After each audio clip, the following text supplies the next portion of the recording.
Nining panahon sa kalisod ug sa katalagman ang ayan nato nga magtinabangay hilabi na nga daghan ang nagkinahanglan.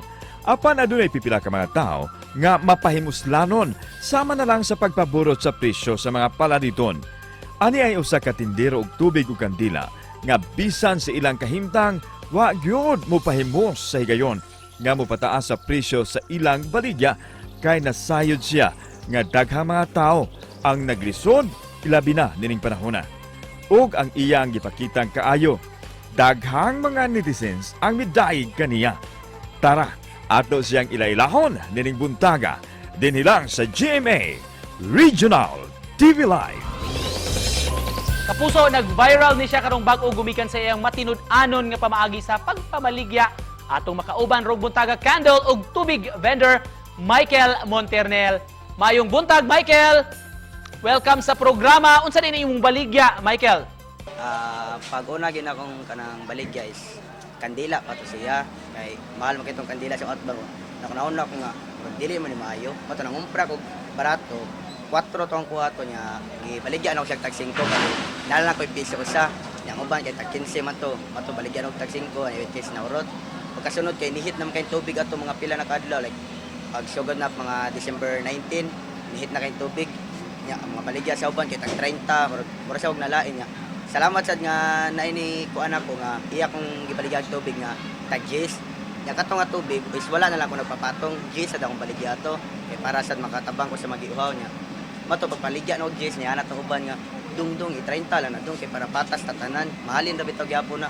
Kuto na ko nga dili sad na maayo ya kay panahon ron sa kuan tinabangay. Ang may na lang sad niya ako nga makatabang ko sa giuhaw. Makaginansya lang tagamay gud. Mana okay na kayo. Moto dito nagsugod tanan. Wala gi kuno ka mo patong, mo pataas sa imong presyo bisan pa man sa imong mga kaatbang sa pagpamaligya. Sa tubig wala gyud ko nagpapatong ato kay bawo mo gyud ko nga kinahanglan kay sa tanan niya. Lisod man kayo magpalapit ang papresyo kasi magabaan ra ta ana. Alright, pero katong tungura, Michael, nga ubos kaayo ang presyo sa imong baligya. Kumusta ang imong mga kaubang tindera na nga suko ba sila? Kung nasa ko sila kay dili mahalin ilahan. Mato ni ana siya nga niyangyo nga ipareha na lang kuno sa presyo sa ila kay puslan man ang tao moahat na lang kay walay lain. Kitang tanan way duda na biktima man gyud sa bagyo. Kumusta man mo, Michael, o ang imong pamilya? Pagkakaron among balay wag yapay atop kay gikan na nasunog among balay mana karon gubot pa kayo to. Biktimas bagyo, biktimas sunog. Nagkinahanglan magyud unta taog kita labi na ikaw mismo, Michael, pero nganong imo man giuna nga makatabang sa isig ka tawo? Bali ningam sa dak mama nga itabang na na kay salamat sad mi nga ang among pungko-pungko diya kay medyo ni kusog-kusog sad siya. Pero kanang pungko-pungko mas mahal ang baboy, wag na namo pasakay sa gyapon. Mato nakauna-una mi nga maninda mig tubig niya, di na lang namo patungan. Kumusta naman karon, Mike? Doon na ba pa kay tubig nga makompra? Karon ang kandila na lang kay ang tubig sige pa kong kontak niya. Sige siya saad nga deliveran daw ko pero until na wala pa gyud gyapon ni deliver. Kung dunay supplier, imo pa ba ning ibaligya, Mike, sa ubos nga presyo kini imong baligya? Ora gyapon nga presyo sa di gyapon papatong niya and maglimit na sad ko like 5 ka sa usa ka tawo 5 ka tubig na lang kay paglas mo baligya na mo na imo palit tag 100 ka buok ni man ibaligya ra gyapon nilag mahal. Baligya po nilag mahal man nakaingon ko nga 5 lang sa usa ka tawo like sakto ra pang inom ba. Apan sa katong mga nangasuko nimo sa pagnegosyo unsa may imong masulti kanila, Michael?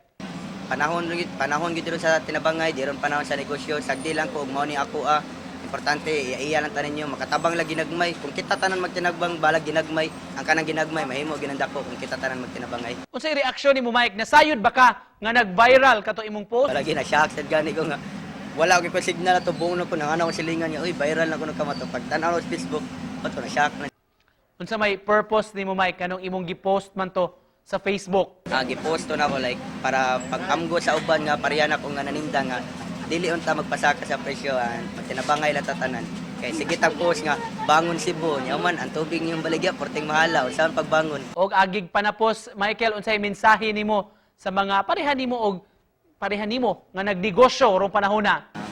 Mora gina ko mensahe nga unta para makatabang ta sa ubang tao, dili na to i-take advantage ang hitabo o sakto ta sa pagpaninda kay palabi ta sa presyo mabalik ra gyapon na sa ato. Ang ato lang tinabangay ta ninyo sinabtanay kay lisod kay rong panahon na basi sa gamay lang nga paagi mudako ra gid na siya if magtinabangay tatanan.